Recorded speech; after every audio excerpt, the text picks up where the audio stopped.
Hey, salut les amis, bienvenue dans ce nouveau voyage à travers l'histoire. Aujourd'hui, on s'intéresse à la vie d'Anne de Bretagne, célèbre duchesse de Bretagne et reine de France à 2 reprises. On va tenter de cerner l'importance de ce personnage dans l'histoire de France, mais aussi dans celle du duché de Bretagne, longtemps indépendant. Alors, découvrons tout cela ensemble. Allez, c'est parti!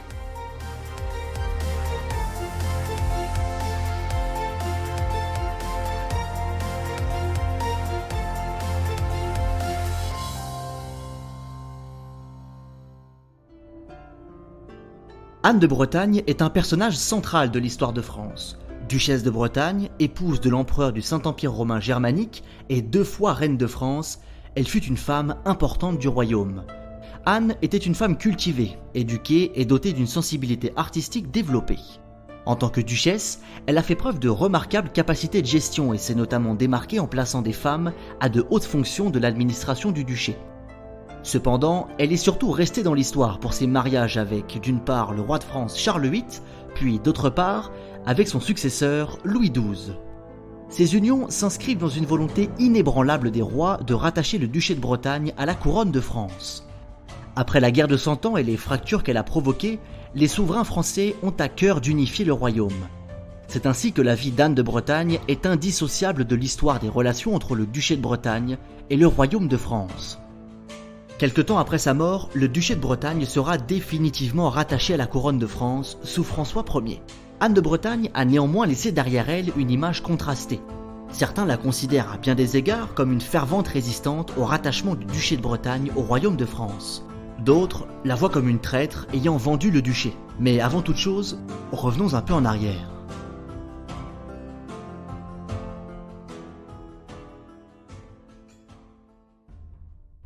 Anne de Bretagne naît à Nantes en janvier 1477. Elle est la fille du puissant duc de Bretagne François II et de Marguerite de Foix. Anne de Bretagne reçoit une éducation soutenue confiée à la comtesse de Laval, Françoise de Dinan. Elle s'intéresse à l'histoire et selon certains historiens, elle aurait appris la danse ou encore le chant. Anne apprend le français et le latin et s'initie rapidement aux lettres. Cependant, elle ne parle pas la langue bretonne et ne l'apprendra jamais. Anne grandit dans une période assez tourmentée pour sa terre natale. À cette époque, le duché de Bretagne est un cas unique et à part. Il possède sa propre organisation politique et une administration indépendante. Il n'est donc pas fondamentalement rattaché au royaume de France, bien que sous l'influence de celui-ci.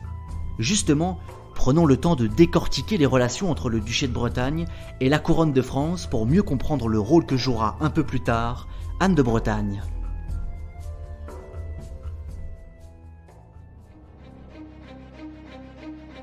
Depuis 1461, c'est Louis XI qui est à la tête du royaume de France. Dès ses débuts, il adopte une ligne politique dure qui vise à renforcer l'autorité royale et à réduire l'influence des grands princes et seigneurs du royaume.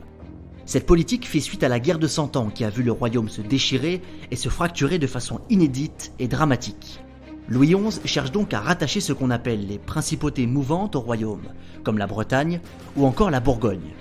Louis XI est un fin stratège et habile diplomate. C'est un personnage aussi rusé qu'autoritaire. Ses qualités lui vaudront d'ailleurs le nom de Louis XI l'Araignée. Face à lui, le roi voit se dresser en 1465 une alliance de ducs et de seigneurs réunis au sein de ce qu'on appelle la Ligue du bien public. Parmi ces derniers, on compte Charles le Téméraire, puissant duc de Bourgogne, François II, duc de Bretagne, ou encore le frère du roi lui-même. Entre les deux camps, une guerre éclate alors. Par la puissance des armes et la force des traités, Louis XI remporte d'importants succès. Le roi va notamment parvenir à neutraliser l'impétueux duc de Bretagne, François II, à 2 reprises.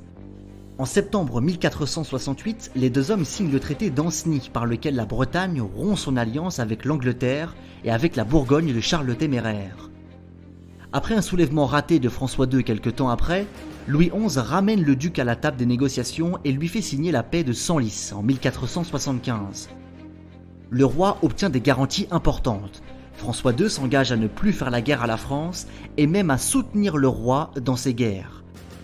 Les tentatives du duc François II pour maintenir le duché de Bretagne indépendant échouent cruellement.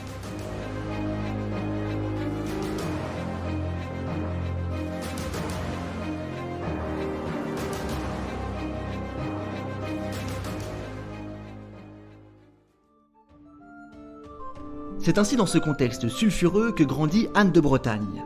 En 1483, Louis XI meurt et c'est son fils Charles VIII qui lui succède.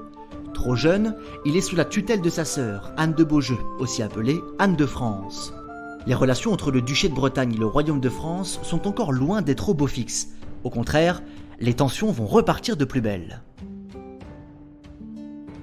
En 1485, une guerre éclate entre le royaume de France, représenté par Anne de Beaujeu, et le duché de Bretagne, auquel se sont ralliés plusieurs princes et seigneurs. Parmi les alliés de François II, on note la présence du duc d'Orléans, Louis II, qui avait réclamé la tutelle du roi Charles VIII après la mort de Louis XI. Vexé de s'être incliné, il se coalise avec le duc de Bretagne. Plusieurs affrontements intenses et musclés vont éclater dans différentes places fortes du duché. Nantes, Saint-Malo, Dinan ou encore Ancenis sont prises par les troupes françaises menées par le brillant Louis de la Trémoille. François II doit se résoudre à signer le traité du Verger en 1488. Le duc fait des concessions importantes, dont une qui marquera un moment charnière dans l'histoire du duché de Bretagne. C'est l'interdiction de marier sa fille, Anne, sans le consentement du roi de France. En d'autres termes, il s'agit d'un grand pas vers le rattachement de la Bretagne à la France. Un an plus tard, en 1489, François II décède. Du fait de l'absence de la loi salique, Anne hérite du duché et devient Anne de Bretagne. La duchesse va alors cristalliser toutes les convoitises. Son ascension se fait dans un contexte de pression accrue de la couronne de France. Malgré tout, la jeune duchesse parvient à asseoir son autorité et à nouer des alliances. En décembre 1490, Anne de Bretagne épouse, contre toute attente, le roi des Romains, Maximilien Ier. Le titre de roi des Romains désigne tout simplement le candidat élu pour être placé sur le trône du Saint-Empire romain germanique. Ainsi, Anne de Bretagne ajoute un titre à son palmarès. Elle devient, par son union avec Maximilien Ier, reine des Romains. Ce mariage est une provocation évidente envers la couronne de France. Charles VIII, qui s'est détaché de la tutelle de sa sœur, y voit une entorse au traité du Verger. En mars 1491, face à ce véritable casus belli, le roi va reprendre les armes. Menées encore et toujours par Louis de la Trémoille, les troupes françaises assiègent Rennes où se trouve Anne dans le but de la faire renoncer à son mariage. Anne était installée à Rennes avec quelques-uns de ses conseillers et sa cour. La ville était la dernière place forte qui restait solidement ancrée dans le camp breton. Quelques 15 000 soldats français se lancent à l'assaut de Rennes et environ 2 mois après le début du siège, la ville tombe.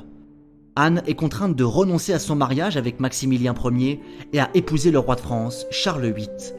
En décembre 1491, au château de Langeais, Charles VIII épouse la duchesse Anne de Bretagne.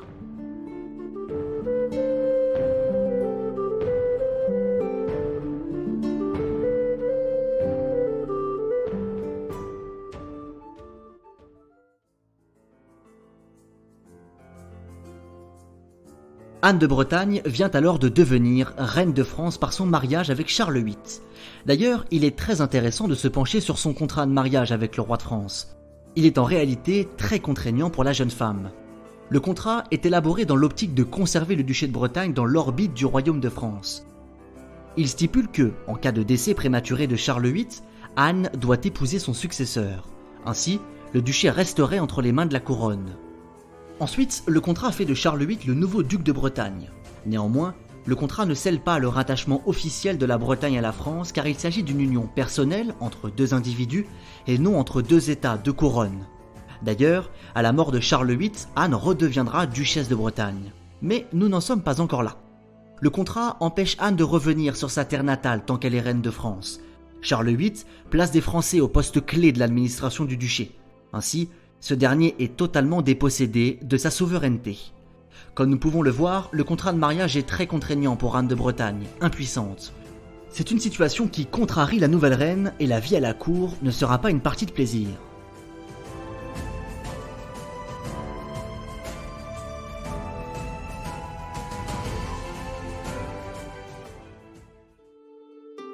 À la tête du royaume de France, Anne de Bretagne est dans l'ombre, reculée dans les différents châteaux royaux et bien souvent en période de grossesse. Elle donne naissance à 6 enfants qui meurent tous en bas âge. Pendant ce temps, Charles VIII est occupé à faire la guerre en Italie. C'est sa sœur, Anne de Beaujeu, qui exerce la régence et non la reine de France, Anne de Bretagne. C'est ici une situation assez originale mais non moins symptomatique du caractère politique du mariage entre la duchesse et le roi de France. Cependant, elle peut ajouter un nouveau titre à son palmarès, celui de reine de Naples, après la conquête du royaume par les troupes de Charles VIII dans le cadre des guerres d'Italie. Pourtant brillant sur le champ de bataille, Charles VIII meurt bêtement le 7 avril 1498 après avoir heurté le linteau d'une porte du château d'Amboise. La mort de Charles VIII rend le duché de Bretagne à son héritière légitime, Anne, qui récupère son titre de duchesse. Après plus de 7 ans d'absence, elle retourne sur sa terre natale et se remet tout de suite au travail. Elle rétablit la chancellerie et nomme à sa tête Philippe de Montauban. Le poste de chancelier correspond grosso modo à un rôle de premier ministre. Elle convoque rapidement les États de Bretagne, sur le même modèle que les États généraux en France. Anne reforme sa cour, s'entourant de poètes, d'humanistes ou encore de musiciens. Cet engouement contraste fortement avec son passage à la tête du royaume de France. C'est une nouvelle femme qui émerge alors. La jeune héritière, vaincue à Rennes, laisse la place à une femme pleine d'ambition. Conformément au contrat de mariage signé avec Charles VIII, Anne de Bretagne épouse son successeur, qui est aussi le cousin du roi défunt. Et Anne le connaît, puisqu'il s'agit de Louis II d'Orléans, qui soutint François II de Bretagne au cours de la guerre folle. Louis II d'Orléans monte sur le trône sous le nom de Louis XII et épouse Anne de Bretagne, qui pour la seconde fois devient reine de France.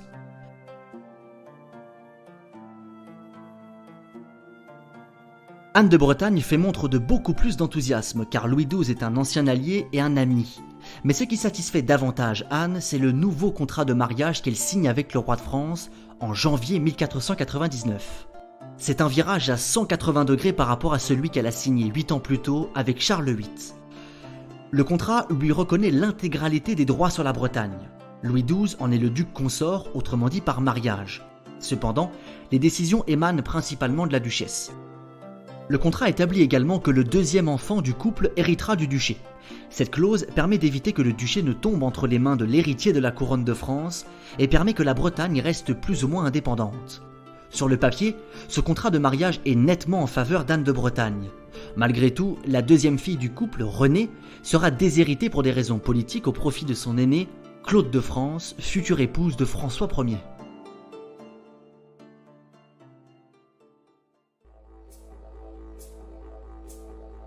Néanmoins, Anne de Bretagne est toujours en retrait sous le règne de Louis XII. Le roi est occupé à faire la guerre en Italie pour tenter inlassablement de s'emparer du royaume de Naples et du duché de Milan. Comme son cousin et prédécesseur Charles VIII, il parviendra à ses fins puis perdra tout. Pendant ce temps, Anne enchaîne les fausses couches et aucun héritier mâle ne semble se profiler à l'horizon. Le couple royal a 2 filles, Claude et Renée, ce qui embarrasse grandement Louis XII. Anne de Bretagne finit par décéder en janvier 1514, épuisée par les fausses couches et par la gravelle, maladie qui atteint les voies urinaires. Les funérailles d'Anne de Bretagne sont inédites, elles durent plus d'une trentaine de jours et rassemblent de nombreuses personnalités du royaume. La défunte reine est inhumée dans la nécropole royale de la basilique Saint-Denis, comme le veut la tradition. Son cœur est transporté à Nantes, dans l'ancienne chapelle des Carmes, aux côtés de son père, François II. Anne de Bretagne a largement marqué l'histoire du royaume de France et fut une femme ambitieuse, charismatique et très cultivée. Cependant, la duchesse laisse derrière elle une image mitigée. Elle est tantôt vue comme une duchesse indépendante, très attachée à sa terre, et tantôt comme celle qui a offert le duché à la couronne de France. Pourtant, elle a aussi apporté la paix en permettant le rattachement du duché, qui était en proie à des guerres et à des forces centrifuges. Toujours est-il qu'Anne de Bretagne a profondément marqué l'histoire de France. Contemporaine d'une période importante pour le duché de Bretagne et 2 fois reine de France, elle mérite amplement sa statue au jardin du Luxembourg à Paris, aux côtés de quelques grandes reines de l'histoire de France. Comme nous l'avons dit, Anne est le symbole des tensions entre le duché de Bretagne et le royaume de France, puis de la paix entre les 2 entités. Après la mort d'Anne, la question bretonne reste toujours en suspens. À la mort de sa femme, Louis XII n'est plus duc de Bretagne, il n'est que l'usufruitier du duché. Ainsi, il n'en est pas le propriétaire conformément au contrat de mariage signé en 1499 avec Anne de Bretagne. C'est la fille du couple, Claude de France, qui devient duchesse de Bretagne et qui possède les pleins droits sur la terre natale d'Anne. Le rattachement du duché de Bretagne continuera d'alimenter les tensions et les ambitions. C'est en 1532, sous François Ier, que le duché de Bretagne sera officiellement rattaché à la couronne de France. Mais ça, c'est une autre histoire.